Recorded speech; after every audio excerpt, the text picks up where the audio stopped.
vibrant through our quiet. Got a little story for you folks. My dad and I took this practically stock Jeep Wagoneer to Moab for Easter Jeep Safari. We found the absolute limit of what 33s and a good attitude can get done. Wow. Yeah! Are you overheating too? We only made it off the mountain because we were with the finest group of people you could have asked for.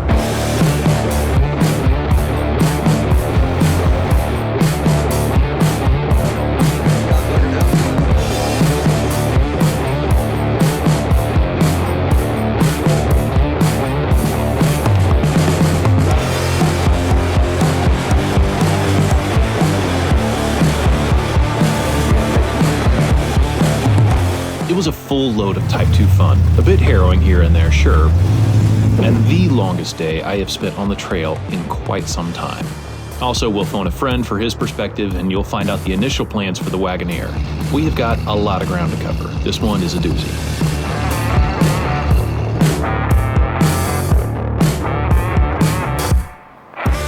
Hey y'all, we're back here at the OP, and Easter Jeep Safari is not too far in the rear view.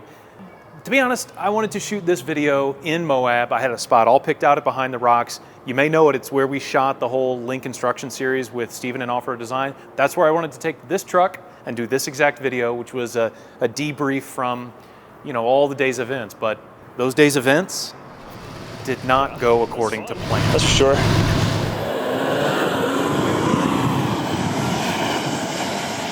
And about that plan, well, a huge chunk of this video is actually constructed from footage shared with me by Edward and Max because I guess I had my hands full driving the Wagoneer, so just a very special thank you to those guys. What a stallion! But throughout this video, you'll see the truck basically reteach me the essential skills of off-roading and demonstrate that really you don't need a built rig to see a lot of these places, though there are some limits.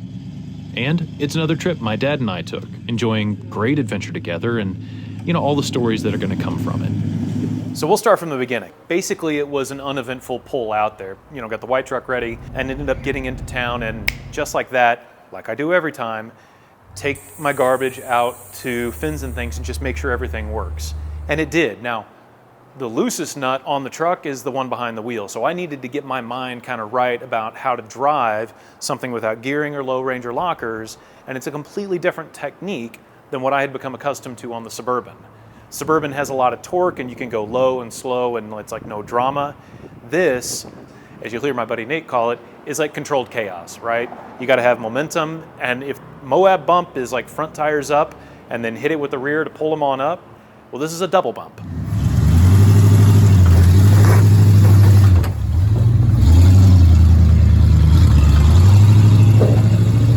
And it means you've just got to have about 1.5 feet of rolling movement going into just about every obstacle, big or small.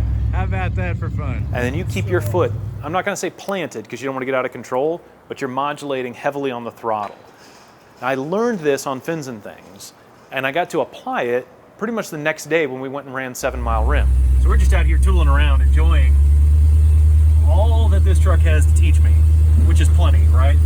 No lockers, all open dips, but we're not slipping tires or anything like that. It's just, there's no crawling in this. It's I'm not gonna say you hit things fast, but without all the gearing and lockers and, you know, the game genie of being able to go rock crawling, you have to have a plan the minute you hit the rocks. And I learned that lesson yesterday, and we're out here on 3D north of town, a nice, easy, beautiful trail. Getting to know this truck a little bit better, and it's a whole lot of fun. The mesas north of town are probably my favorite areas to explore. There's such a wide variety of terrains, and well, it's just one epic vista after another. I wheeled with Nate and Ed Shin, but we got to go out on, you know, this whole trail and really just get to see parts of Moab that I had only seen in the Suburban. And this whole open air experience is just stunning. My dad had never been on that part of the mesa, right? We'd only done Poison Spider Mesa together, so this is the one mesa to the north of that, and it's just absolutely stunning, the views. A couple of things that we learned on the truck. First, the alternator wasn't really charging, and then also we would clog the fuel filter. There's a 2-stage fuel filter on here for the Phytech, and we clogged those just like that, right? I mean, it's old fuel in an old tank, and we just needed to work our way through that. This would be a theme, quite frankly, as we went along. So we ended up kind of having to clean this thing out pretty well. Fortunately, had all the tools and got this thing down to like NASCAR pit crew timing of about 6-7 minutes. But yeah, that was the pump fighting to maintain a prime. Big winds were coming up, and funny enough, but when we were driving back, the top ripped and popped off. And my dad and I are at Gemini Bridges, which is there's still 10 minutes to go to get into town, holding the top down, and just this, driving it on the road, like without a headset or anything protecting your hearing, it assaults the senses. Factory on these, at least according to the guys at Napa, was 43 amps. But they actually had somebody wind one that was locally, that's 120 amps. And so we put that on here. And a new set of belt. Of course, we've still got all the premium wiring that Chris did such a fine job on, and then this new alternator. Everything here under the hood worked really, really well. If there was one thing I was really concerned about, it was the truck starting every time and running pretty reliably, and we just didn't have that problem. This thing cranked, fired, and ran every time. It was fantastic. The next day, we were going to go to Canyonlands. I've never been to that national park. I drive by the entrance every time I come into the southern part of Moab, right? You drive right through it. What's funny is, as we started to drive outside of town, they had a nice thin blanket of snow at this lower elevation, 4,000 to 5,000 feet range. This snow that I'm telling you about is an important foreshadowing for later in this story. So we loaded this up and even put the big tent in the truck and all of our personal gear. And then we went and got in the park, and the very first part that we had to do after getting through just like some dirt road trail was to do this very tight switchback. So I just found out that these guys don't have a top, obviously, but they also don't have 4 low, so they're doing everything in 4 high, and they bought this thing like a week ago, have driven it around town a little bit, and then just brought it straight out to the trail. That's awesome. And that is where there's a nice sheer drop off. I've got to do the double bump thing with this truck, but now I've got to do it with all the gear, right? It really is gratifying to be able to shimmy up a trail like this with such a lowly equipped truck. Yes.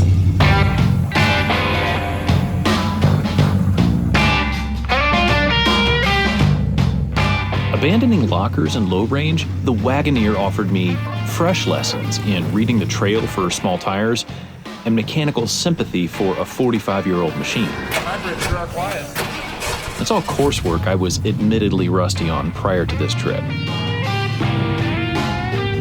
See, the Wagoneer wanted to teach me, but I was a willing student. Oh, yeah! Very tired in the air. Get after it. Go. Oh, dude. That looks like so much fun with the open top and everything. That's sick! And the weather ended up turning out. You know, Dave is improving his driving skill at a rate far greater than all the rest of us right now. Picking a line that kept the truck fairly flat really was the ticket. As the suspension flexed and unloaded, traction would be tough to come by and progress would stall. The tires did a substantial amount of the work, soaking up the worst of the terrain. And really, whatever lift is on this truck turned out to be pretty nice and flexible. But I wasn't the only one having a heck of a time. From the passenger seat, my dad was grinning ear to ear as we ambled down the trail, soaking up our uninterrupted 360-degree views of the beauty that is this part of Canyonlands. So what do you think so far? You know, this is a real experience when you're traveling this way, and got to back up, got to move forward, got to get that momentum going for you. But what an adventure! This is a great. It makes you appreciate low range and gearing. And gearing, that's right. But gearing and all of its virtues was very well represented in our group. The Marlin Crawler guys, Big Mike and Brendan, here with his freshly built truck, demonstrated to us all the value in going slow. See, in the absence of low range and really at least one locker, you're generally just harder on parts. From tires and steering all the way to the transmission, and I mean everything. Torque multiplication allows us to slow it all down, be deliberate, and generally kind of tiptoe our way through a trail rather than just blasting through it. That control and steadiness is especially useful when driving through mixed rocks and dirt and flexing such that the open diffs, all 3 of them, aren't working from the same sheet of music. I could shove a rock under there. But like I said, I am with the best group of folks. There it is. Got it. Got it. But it's hard to deny the truck's charm. Challenging here.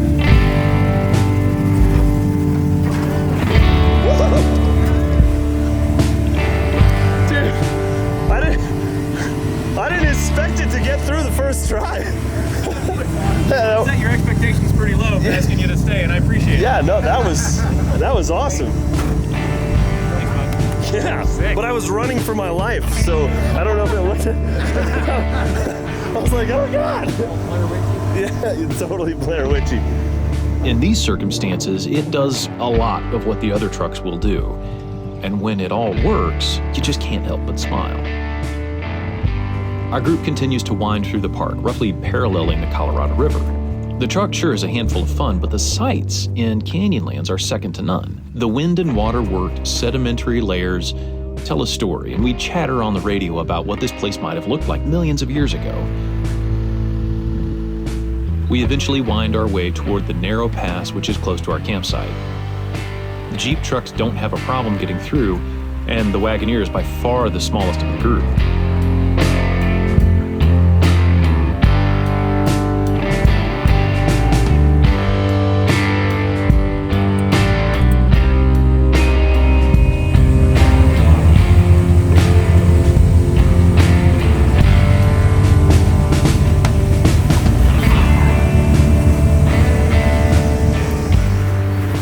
Brendan and Mike's Toyotas are about as wide as a full-size truck, maybe even a tad more, so their line through is very, very specific. Is it gonna fall off? I don't think so. Is it gonna clear? I don't think so. Okay, I'm gonna come back. Do I keep going high on the passenger side? I can't see how I would ever bring the Suburban down this. It's not any wider than the Gladiator, sure, and is a bit shorter, but it has a whole lot more sheet metal and glass. Hey,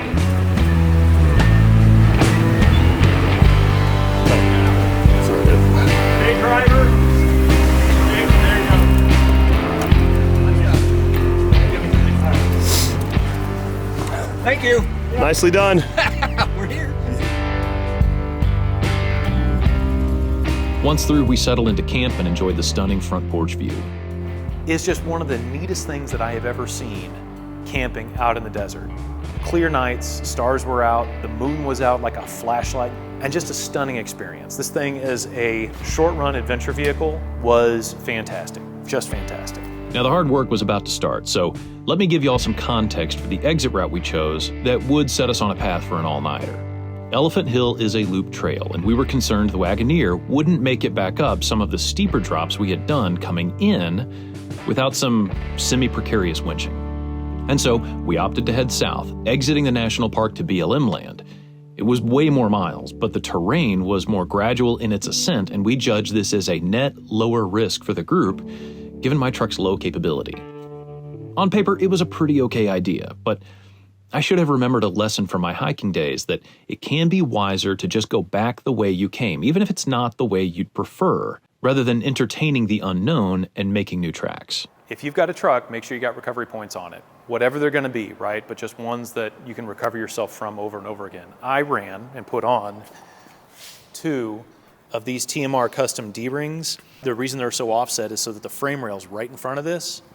And the same on the front as well, where the recovery points, I think it's on the passenger side, but it's right in front of the frame rail pulling directly in line so you're not bending this cross member. It was not until we got to a long dirt climb that this thing needed a pull. It doesn't have the horsepower, torque rather, to maintain momentum going up. And if you stall halfway on the hill, the only real way to do anything is to darn near go all the way back down the hill and work your way back up. So thankfully Ed was nice enough to be able to pull me up that last little bit. And then we get back up on these mesas. And this was not the exact way that we came in. Most folks when they do Elephant Hill just take a loop and come right on back. And I was the least capable truck in the group, and so we were largely picking where we were going to go based on what this truck could do safely. And we hit snow at 1:48 p.m. And now it's snowing. So take out a little bit of air, put in a little bit of push-a-lane, and we're gonna see if we can catch up to Nate and Ed, who are up ahead, and they're just trying to pack the snow for us. This was the road that was closed for snow, and well, I guess we're starting to see it. Take a look. And it was just a little bit. It was like inches. And we hear on the radio, guys, we are running into real snow. I think you all at lower tire pressure will have a fight chance for sure. Yeah, we're not terribly far behind you because we got radio. Yeah, you sound good, so you must not be too far off. So when Nate and Ed, dudes in Washington, say this is real snow, Flatlander from Texas kind of freaks out a little bit, right? Because to me, like, real snow is something you wait for 2 days to go away and then you can leave your house, right? That's how we deal with snow here in Texas. This was a horse of a different color, right?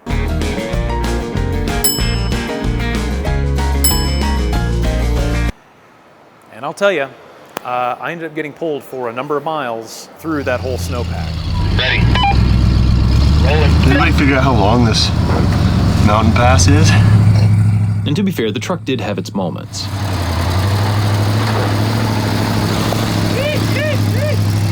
Get it!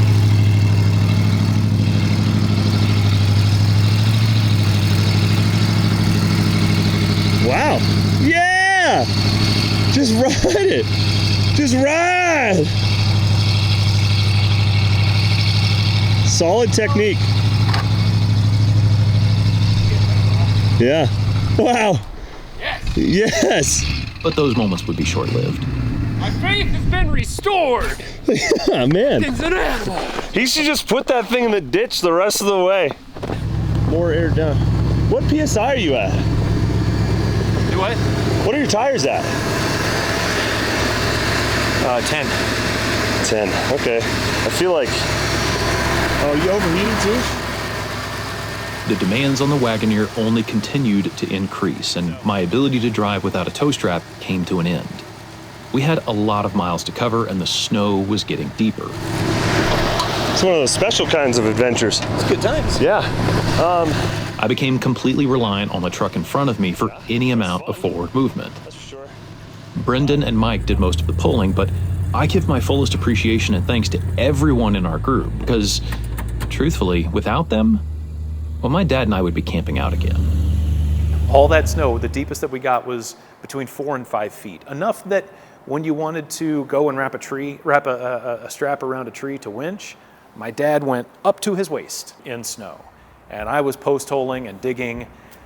From 1:48 p.m., we worked constantly until we got off the trail the next day at 3 a.m. Let's see, here are the following things that happened. We tear a brake line, so I lost all forward movement on the transmission. So we couldn't believe it, but I saw it out of the corner of my eye. We lost the tire, and we run out of gas. So we had this thing on the trailer about 3 o'clock, about 3 a.m., and then it's an hour drive back to the Airbnb in Moab. I think what you might be interested to hear is somebody else's perspective on this truck. So we're gonna call up Nate, who was a whole part of this thing, and we're gonna check in with him, and I'm gonna tell him kind of what my plan is, and we'll get his take on how this whole thing went down. Yeah, put the interesting stuff behind you. Yeah. Interesting, like you said. Well, hey man, I'm glad that you had time to talk. I trust that's coffee, and that I've really got you into being a coffee drinker these days. No, I actually quit coffee. This is matcha. Oh. It's better for my aging physique. It's like time release coffee. I'll keep working on you about that. It's just like Easter Jeep was just last week, but it feels like a month ago. Oh yeah. Those are long days. I mean, a good long day. I'm not griping at all. It was a one of a kind experience. My dad and I have talked about this, where it was just, shoveling snow, fighting through individual problems. You're just the good kind of tired. I mean, I just can't say really very many articulate words about how much fun we had getting in such a pickle. Yeah, it was fun. We knew we were taking a gamble. We knew that with your equipment the way it is now, it would be difficult to get back up Elephant Hill in a safe way. So we didn't know what the south the exit looked like, and we took that gamble. We all decided as a team, it's way longer, but there's no Elephant Hill. There's no like named obstacles. So in theory, it's just a bunch of dirt road. Yeah. So then once we got out of the park, which was amazing, we woke up to an amazing sunrise. I mean, not a cloud in the sky. We're in the desert. It's beautiful. And then just a few short hours later, after breakfast and a little bit of tooling around going south, we start to see a light snow, which then turned into a much heavier snow. Yeah. And then as we went up in elevation, it turned into real snow. I couldn't believe it. As someone who lives in a place that has real snow, Yeah. I did not expect to see that in Utah. You know, but we went all the way up to like 8,000 feet. That's what I was saying. Looking at the Onyx map, I was like, we were at 8,100. When we were going through that was powder. What was up there was what was dusting us down on the lower elevations, and it was fine. And it was so dry, you couldn't pack it into a snowball. Yeah. So fine. So I now know what you're talking about when you're like, hey, if you can find powder, here's your technique. I just didn't have the truck for it. That control is so important, obviously, right? And to be able to have forward low, but also tire size for flotation. Snow is very tricky, and you need all the parts and pieces to be working together. Yeah. Otherwise, you know, you're going to get drug up and down wherever. Well, hopefully you have a friend around. I do find people stranded in the snow that don't have friends or techniques. Luckily you had one at least. You had the friend. Well, you had the technique. You just didn't have the parts, which I think is why you've got a Jeep standing behind you there. Yeah, I learned something about myself, right? Which is I don't like being the guy on small tires with no low range and no gearing and no lockers and no torque. I had a great time on when we were on 7 Mile Rim and we were dry.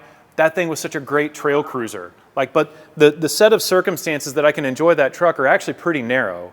Close to town, dry, and really only rock and dirt, and not too much. Because remember, Ed had to pull me up that last little bit once we got out of the park. So it's a momentum game, and I appreciate the strategy that I had to use to do that. But I didn't show you all that momentum. Before we even hit snow, I spit a U-joint cap. Oh, did you really? But you know, I'm a diesel torque kind of guy. I prefer to go slow. So all that momentum and technique that is the double bump, I guess you could call it, it's not in me to do that. I would prefer to have diesel all day long. Diesel torque anyway. Same here. It's a controlled chaos kind of thing. Yeah. It's like the controlled chaos thing is fun for a little bit, but once you start to pay the consequences of that, which is parts falling off and, you know, everything else associated with it, makes it difficult. I'm the same way. I like to go slow. I mean, going fast is fun. We all like that too. But when it comes to like technical obstacles and having to use strategy, especially when you're on a snowy ledge, and like, you know, when I was breaking trail, it was crowned in the middle. My wife's not happy at all. And because it's like on one side, if we slide in, we're going to be just destroying the side of her truck. And on the other side, if we slide in, we're destroying a lot more than a truck. Yeah. And for you to have to like fly up that because you can't go nice and slow, that's a little anxiety, inspiring for sure. It is harrowing. That's what I kept. My dad and I were talking about it. We're like, this is a lot. And of course he's watching, and I'm steering like I actually have control as to what's happening, but I'm really just reacting. So yeah, the rest of the experience basically summed up for me. It's like, nope, that truck and all the stuff that's in it has value to the people who want to restore these. And of course somebody chopped the top off in this and it doesn't have any value anymore, which is perfect for me because I think I'm just going to skip to the end and just build the thing, right? I'm just going to throw my Chevy parts at it and, make it work for what I kind of have in mind. Well, that's awesome. I've highly endorsed this strategy. It means I get to see David build the Wagoneer sooner than later. Yeah, much sooner rather than later. So, because, I'll see you on the Suburban. I'll be up there in a couple of weeks, and we're throwing a couple of parts in that. But that's still, after this experience of driving that thing is a behemoth. I have never, ever, every time you and all of my friends say, like, you've got this gargantuan of a truck, I'm like, I don't know what your problem is. It's not that big, And that's just how, I don't know, desensitized I am to the acre of sheet metal that thing is. But this really opened my eyes to something smaller. Yeah, I'm pumped. I'm excited to see what you do with it. We talked about this. I know you've got stuff that's going. The Suzuki is looking good. How's my transmission tunnel? Transmission tunnel is exactly how you left it. I haven't worked on it yet since you left it. So I'll be chipping away at that after I finish the Land Cruiser build. So I've got a Land Cruiser build for Onyx Off-Road. And everybody watching, please go vote for us on onyxoffroad.com. We're Team Dumpster Fire. So I'm trying to take this 97 Lexus LX450 and turn it into a rock crawler that is worthy of ultimate adventure, which means worthy of highway miles, worthy of rock crawling miles, all of it, and do it for less than 15 grand, which is a big challenge these days to make something that's that capable and not be trailered. It has to be able to drive a lot and wheel a lot and hold together. So it'll be a fun project. Once I'm done with that, I get to continue on my Suzuki Samurai and get ready for SEMA. Well, and there's a link here in the description that'll take everybody to go and be able to vote. So be sure to hit that so that you can go and support Nate with what I think is a really cool build. The thing that I like is on paper, the Land Cruiser or Lexus, whatever they're called, right? The truck. On paper, it actually looks really, really capable. You're like, okay, solid axles, the best version of all this stuff that they came out with. And so if you're to look ahead without giving everything away, like you're not going to throw a bunch of Chevy stuff at it, which I'm bugging out. I'm just throwing, big stuff in this. You're actually going to make that work so that if somebody else got that truck, they should be able to follow a similar recipe without, having to redo it from scratch. Yeah, my concept for this one is I don't have to reinvent the wheel. The Samurai on Unimogs with a Volkswagen diesel engine and aluminum body, that's reinventing the wheel. But with the Land Cruiser, the goal is to just make it super capable with mostly Toyota parts. And I think that a lot of people are going to be able to appreciate that it's so, well, it just looks like such a soccer mom mobile. And it's just like hiding all this great, strong gear that I think we're going to do it in a way that just about anybody can. Yeah. So that's the plan for me. Well, I will follow with interest, and I'll see you here in just a couple of weeks when we go and do the next segment of the BDR. Really looking forward to that. Dude, me too. I can't wait to get you up here. It's going to be fun. I'm curious what the trails look like here in a couple of weeks because it's real snowy right now. Well, good deal, man. It's always good to talk to you. I appreciate you being so encouraging on this. I look forward to seeing you here in a couple of weeks, man. But take care. Take care, my friend. See ya. I really want to see this truck. Look, you can find everyone's Instagram handle and YouTube channel here in the description. And for more information on my past Moab adventures, check out the playlist I've linked here. I hope you guys will forgive me for not having this video done out at Moab that we had to do back here at the OP. But I'm glad you were here and appreciate it. And until next time, y'all take care.